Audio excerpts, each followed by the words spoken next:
السلام عليكم ورحمة الله وبركاته وعن أو ناقصن دعوة ميل والبو أجوتيد kusoo dhawow guud ahaan wararkii Soomaalida iyo kuwii caalamka oo dhan dulmar kooban ayaan ku sameyn doonaa waxaan ku faahfaahin doonaa xogaha wararkii ugu dambeeyay waxaan ku bilaabayaa dhinacaas iyo gobolka Awdal gaar ahaan magaalada Seylac iyo deegaanada hoos yimaada waxa laga soo warinayaa dhaqdhaqaaqyo xoog leh oo dhanka ciidamada ah dhaqdhaqaaqyada dabcan xilligan waxa wada sida ay wararka iyo macluumaadku tilmaamayaan xubno sarsare oo ka mid ah ciidanka beesha Ciise kuwaas oo la sheegay in afartii maalin ee la soo dhaafay ciisuhu ay magaalada Seylac geeyeen boqolaal asgari oo hubeysan oo ka soo tallaabay dhinaca magaalada Dirdhabe ee dawlad deegaanka Soomaalida haddaba waxaan ku faahfaahin doonaa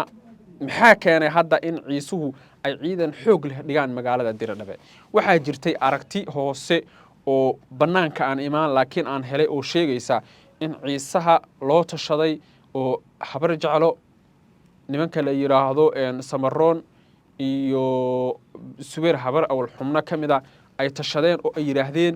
bal ciise horta aan iska fogeyno Seylac waaye marka meesha ugu horeysa ama bartilmaameedka ugu horeysa ee la weerari doono sida ay tilmaamayaan ila wareedin lagu kalsoon yahay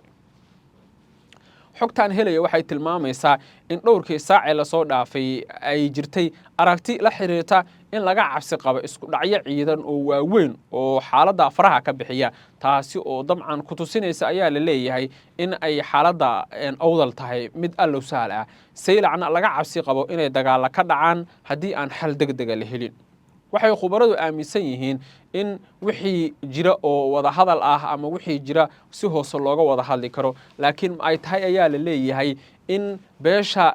ciisuhu ay difaac adag ka gasho magaalada Seylac iyo deegaanada hoos yimaada hadii duulaan lagu soo qaadana ay istifaacaan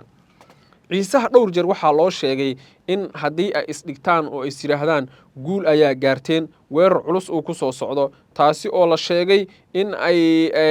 si weyn ciisu hadda u feejignaan ugu jiraan iyaga oo markaas leh waan iska difaaci doonaa cid walba oo weerar nagu soo qaada Seylac horeyna saan idinku sheegay 80% waxaa digta beesha Ciise inay degtaan waxaad ku ogaanaysaa dhowrkii maalin ee la soo dhaafay ciidanka ugu badan ee dabcan halkaas gaaray ee halkaas ku sii qulqulaya waa ciidanka beesha Ciisahana waxay magaalada ka qoteen dhufaysyo waaweyn oo ay dadka deegaanku inoo sheegeen inaan hore loogu arag magaalada oo magaaladu ay noqotay magaalo markaasi dhinacyadu ay ku hardamayaan waxaan la hadlay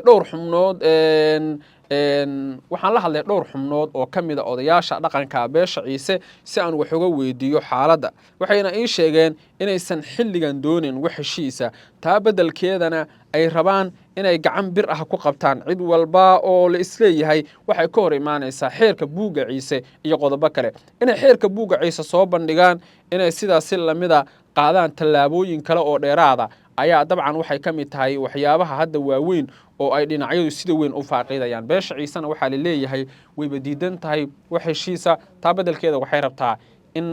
nin walba xaajadu meesha u geyso oo miraheeda ka gurto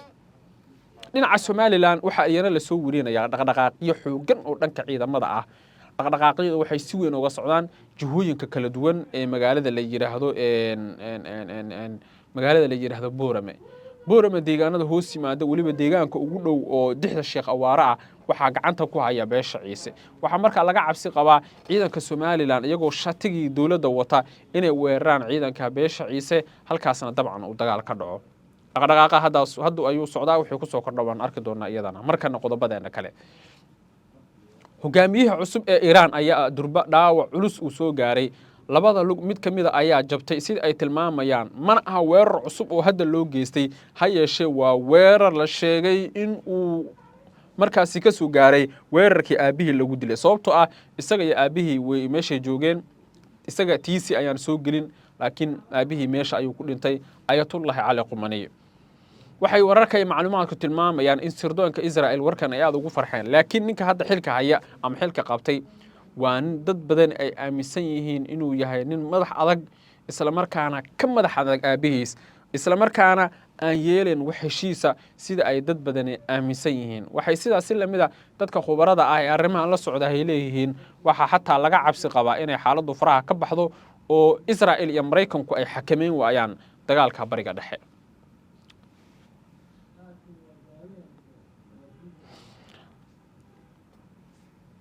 waxaa sidaasi lamida jirta aragti kale oo ay soo jeediyeen reer galbeedka oo ku saabsan in marka hore heshiis la gaaro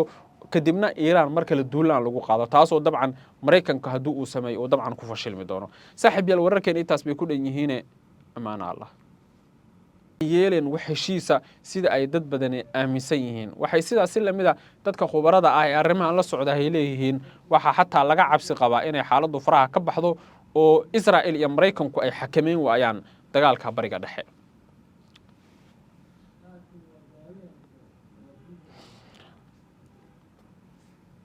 waxaa sidaasi lamida jirta aragti kale oo ay soo jeediyeen reer galbeedka oo ku saabsan in marka hore heshiis la gaaro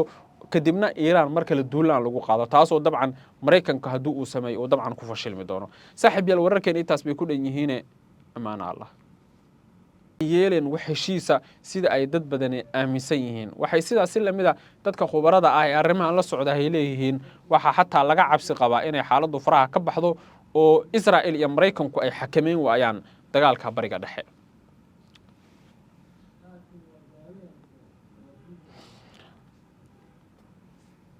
waxaa sidaasi lamida jirta aragti kale oo ay soo jeediyeen reer galbeedka oo ku saabsan in marka hore heshiis la gaaro kadibna iiraan mar kale duulaan lagu qaado taasoo dabcan maraykanka haddii uu sameeyo uu dabcan ku fashilmi doono saaxiib yaal wararkeen intaas bay ku dhan yihiine ammaana allah yeeleen wax heshiisa sida ay dad badani aaminsan yihiin waxay sidaasi lamida dadka khubarada ah ee arrimahan la socda ay leeyihiin waxaa xataa laga cabsi qabaa inay xaaladdu faraha ka baxdo oo Israa'iil iyo Maraykanku ay xakameyn waayaan dagaalka bariga dhexe